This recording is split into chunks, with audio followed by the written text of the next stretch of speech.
महाराज जी, मेरा स्वभाव स्पष्टवादी है। अगर किसी की बात या कोई व्यवहार आचरण मुझे ठीक नहीं लगता तो उन्हें मैं प्रेम पूर्वक बोल देता हूँ। ऐसा करने पर कुछ लोग तो उसे सहर्ष स्वीकार करते हैं, परंतु कुछ लोग नहीं। परिणाम स्वरूप जो लोग उसे स्वीकार नहीं करते वो यहाँ तो बुरा मान जाते हैं या बातचीत करना बंद कर देते हैं। कई बार इसके परिणाम स्वरूप माता पिता भी रुष्ट हो जाते हैं और कहते हैं कि आपको सामाजिकता हाँ का ज्ञान वैसे नहीं है।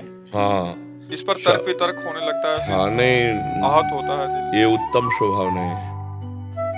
पहली बात तो हमें सबके दोष देखने का अधिकार ही नहीं है। गुरु को शिष्य के दोष देखने का अधिकार है, माता पिता को पुत्र के दोष, और मित्र को मित्र के।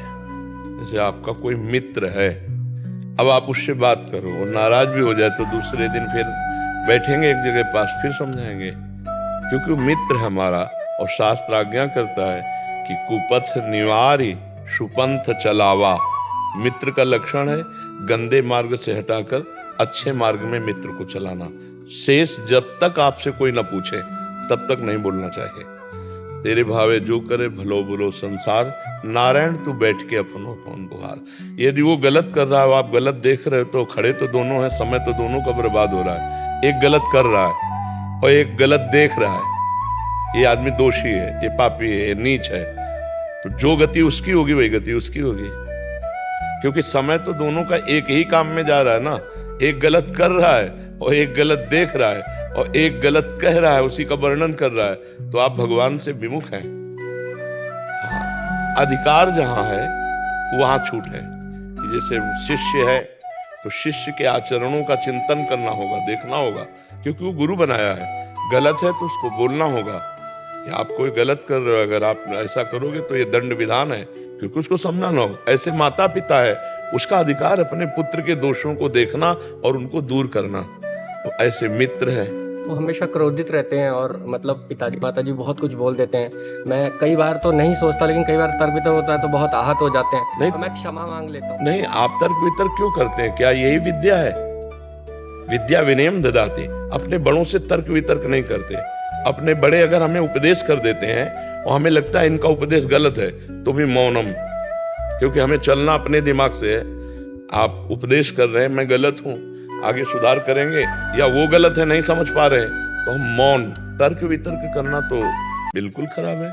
माता पिता गुरु से तर्क वितर्क थोड़ी किया जाता है। तो उनकी आगे मान लेनी चाहिए, जैसे भी वो कहे। आज्ञा पर विचार करना होगा।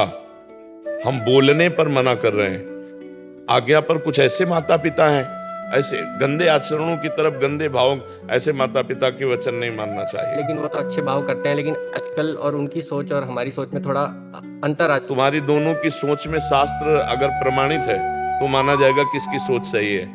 अपनी सोच नहीं, तस्मात् शास्त्रम प्रमाणम थे। शास्त्र और संतों से प्रमाणित सोच को ही सही सोच कहते हैं। नहीं तो मन में तो बहुत सी स्फुरणाएं उठती रहती है, तो फिर उनका निर्णय करना होगा। उसमें मन में कभी क्रोध भी आ जाता है और वाणी से कुछ गलती से गलत निकल जाता है, तो उसको कैसे नियंत्रित करें कि वो क्षणिक होता है। मैं क्षमा भी मांग लेता हूँ। बिल्कुल ठीक बात है, लेकिन हमको पहली बात ये ध्यान रखनी कि पूज्य जनों से वार्तालाप हमको तर्क वितर्क वाला नहीं करना। पहली बात स्वीकार करो, यदि आप इससे बचना चाहते हो। अगर हम भूल से ऐसा तर्क कर देते हैं तो उनके दी हुई उत्तर पर हमें क्रोध नहीं करना। ये हमें सोचना होगा कि मुझे क्रोध नहीं करना। जब क्रोध आवे तो दांती पीस लो, मौन हो जाओ, नहीं बोलना। और वाणी भी थोड़ी गलत निकल जाती कई बार। अभी तो बुद्धि काम कर रही, तो आप अपनी गलतियों को देख पा रहे हैं, तो वाणी को भी समा। वाणी एक अमूल है, जो कोई बोले जान, हे तराजू तौल के तब मुख बाहर आन। अपने बात कहने के पहले सोचना है कि ये बात हितकर है, शास्त्र सम्मत है, दूसरों को सुख प्रदान करेगी, तो बोला, नहीं तो अंदर ही दबा के चुप हो गए, शांत एकदम।